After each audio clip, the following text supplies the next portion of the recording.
How's it going, everybody? Sorry for the noise pollution. I am outside in my car. I did try to do an unboxing of this particular product, but it wasn't to my standard, and I didn't feel like it was of the quality that I needed to put it out to give you guys a perfect idea of what the product is and how it functions. So today I will be showing you the Icarus kit from 810 Velocity. It is a selectable M&P FRT.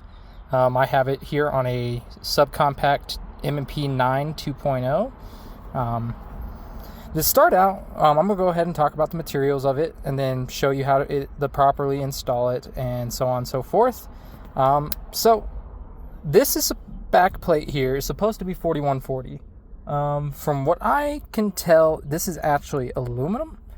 And then the selector is 3D printed polymer. Not a big deal. Selectors are one of those things that yes, they may get dug into by the engagement surface, but in the long run, this part doesn't really need to be metal.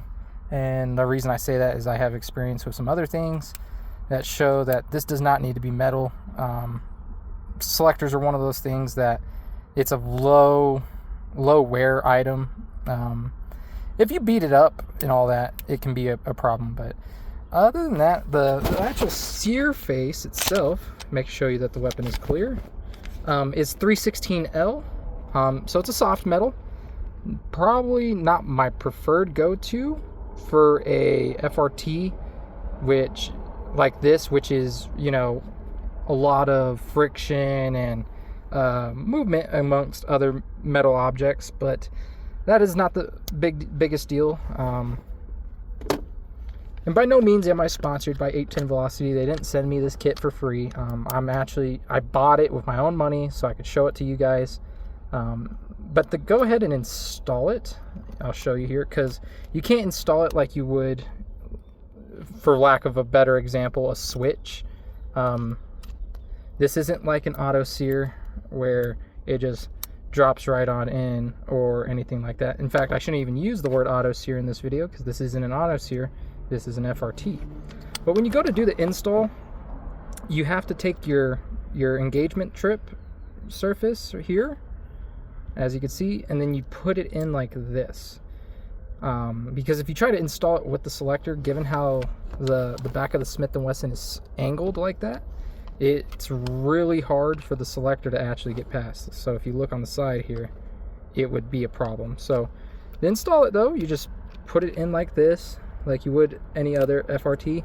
And once you get it slid in about halfway, like this, not fully on there, you could actually take the selector, and before I actually reinstall this so I don't have to take it back out again, this is what it looks like from the engagement surface going against it from selecting. So this isn't a problem, but when you do get it, this is going to be a really hard item to install at first because it's going to be real tight. Once you put it in and you slide it back and forth a couple times, it'll break in. But when you first start selecting it, this surface here will start actually being ground away by the engagement trip, or the trip. I gotta quit calling it engagement. I keep wanting to call it an engagement surface, but that's not what it is. It's a trip. The trip starts to get caught up and pull on some of the material from the selector. So just take a blade, scrape it off as much as you can. Not a big deal. Hopefully they release the file, so if something were to happen to your selector, you could get another one made, or you could print one yourself if you have a printer. But to go ahead and reinstall it, you just slide it through left to right, not right to left, because it looks to be a blocker on the inside to prevent it from being able to go all the way through. But once it's in, the verify, you just put it in and you're good to go. So now that we have it installed, here's one thing you need to keep in mind. When you first get it, you'll have this happen. So you see how I released the slide, it's trying to go forward. The firing pin blocker plunger will actually push that trip down. So do not select it while the slide is back. You're going to want to select it when the slide is actually forward, like this. When you select it like this, well, that's a bad example.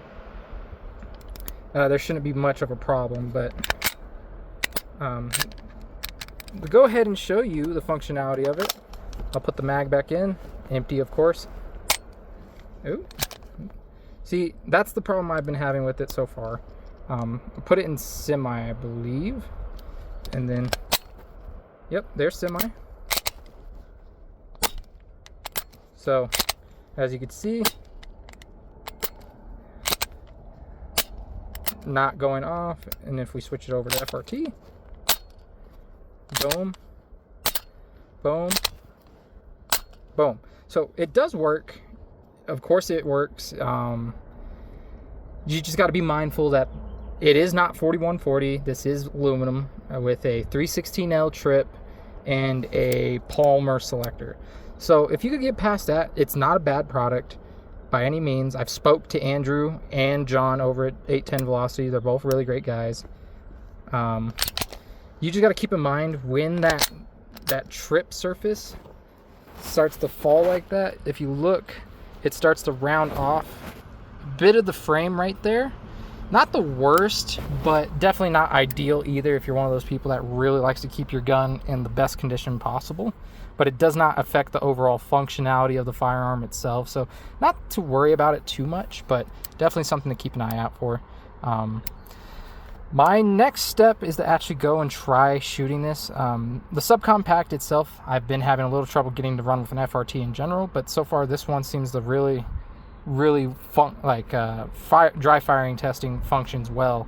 So I'm going to go ahead and try it out. Hopefully tonight after I get off to get it and actually give you a video of it firing. But this is what it is. It's not a bad kit. It's from 810 Velocity. I just got mine today, maybe a couple hours ago.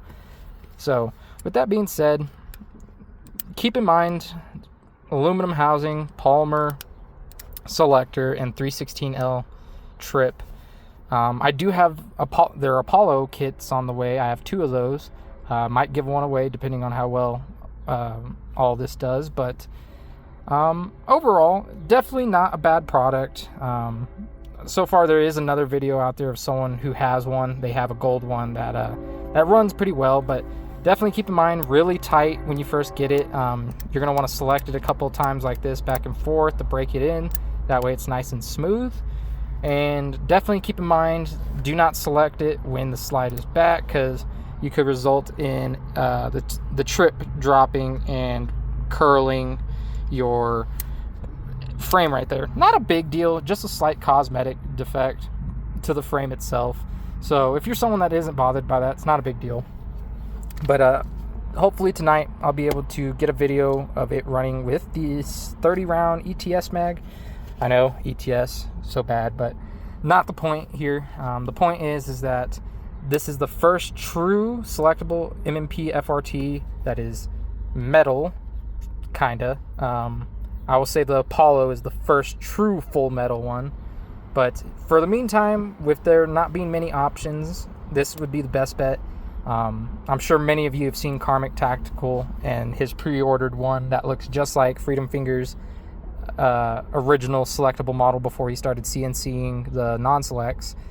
Unfortunately, because he quit doing his cells at the moment, his selectable model has not came out. I've been waiting for a long time for that, and unfortunately it's just not happening. And unfortunately we have things like Karmic Tactical where he opens up pre-orders and doesn't deliver. I hate saying that because I really did want to support him as a business. He as a man, he's not a bad guy. Just overall, if you pre-order something from him, you're not going to get it. Plain and simple. I had pre-ordered his selectable FRT that looked just like the Freedom Finger Triggers selectable model that he was making when he first started out, and that was back in December, late January, and didn't see anything from that all the way up until May, when I decided to get my money back when these were announced, and went ahead and got one of these. I am not paid or sponsored by 810 Velocity. I did buy this with my own money, and hopefully you guys have just as good of an experience as I had with them. They're great guys. I've spoke to, like I said, both Andrew and John. I believe, to Andrew for about an hour. Really great guy. cool to bullshit with. Overall, though, just be mindful. Not actually 4140 as described. I believe it's aluminum. I could be wrong. I don't want to put that out there and be 100% like headset that is not 4140. It's just too light, in my opinion, to be 4140. 4140 is a bit of a heavier material as opposed to this aluminum. If I had to guess, this is like 70-75 aluminum. And then we have, of course, the polymer selector. I'm hoping at some point they decide to drop the selectors in a metal material, at least like 316 stainless. That'd be nice, but overall, it is a nice product. It does have its issues, but that's nothing that can't be fixed. This is extremely new to the market still, so not many of these are out there. I believe there's only like 40 in total, 20 red, 20 gold that were actually released, plus the 15 Apollo kits. The Apollos are still being made right now, I'm assuming, so I'll be receiving the Apollos in the coming weeks, and I will be reviewing those as well. But hopefully this was informative on the install and the functionality of the materials, and hopefully you guys enjoy yours as much as I'll probably enjoy mine. I will be probably putting it on a 40 Smith & Wesson as well, compact, not the sub. That way I have an idea, but overall, nice product, feels good. Not exactly as advertised material-wise, in my opinion, but still great guys, and hopefully as they continue to go forward, we'll see more from them. I know 1441 Recoil Systems is making one as well, and then DMR Solutions, I want to say, or DNR Solutions are also making one. So we'll see who comes out with the most well-polished selectable FRT on the market. But for the meantime, for this being the first actual entry to the market other than the selectable ones from Freedom Finger Triggers, I would say it's not a bad product. I will be getting a video here later today, hopefully, of it firing. That way you could see. But I recommend it for now. If I have any more issues with it, I will definitely let you guys know and keep you updated. I'll definitely let the guys over at 810 Velocity know about this problem here. I'm sure they're aware about it, and I'm sure there's going to be a fix for it at some point. But I appreciate you guys' time, and hopefully this was informative for you when it comes to making a decision. Y'all take care now.